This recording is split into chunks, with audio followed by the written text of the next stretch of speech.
தஞ்சாவூர் மாவட்டம் பாபநாசம் அருகே புள்ளம்பூதங்குடியில் புதிதாக கட்டப்பட்டுள்ள ரேஷன் கடையை அந்த தொகுதியின் எம்எல்ஏ ஜவாஹிருல்லா திறந்து வைப்பதற்கு விவசாயிகள் எதிர்ப்பு தெரிவித்ததால் அதிகாரிகளே திறந்து வைத்தனர்.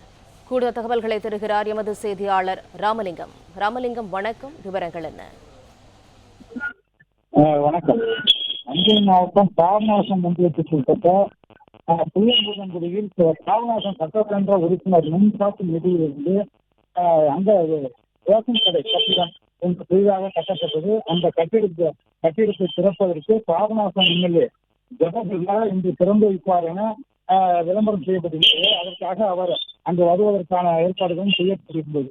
இந்த நிலையில் அப்பகுதி மக்கள் இங்கு எந்த குறையும் கேட்க எம்எல்ஏ வருவதில்லை. அதனால் அவர் அந்த கட்டிடத்தை திறக்கக்கூடாது, மேலும் அவர் எந்தெந்த நிகழ்ச்சிகள் எல்லாம் இங்கு வருவதாக அதற்காக நாங்கள் எதிர்ப்பு தெரிவித்தோம் என்று தெரிவித்ததால் அந்த எம்எல்ஏ அங்கு வராமல் அதிகாரிகளே அந்த கட்டடத்தை திறந்து வைத்துள்ளனர். இந்த சம்பவத்தால் அப்பகுதியில் பரபரப்பான சூழல் நிலவுகிறது.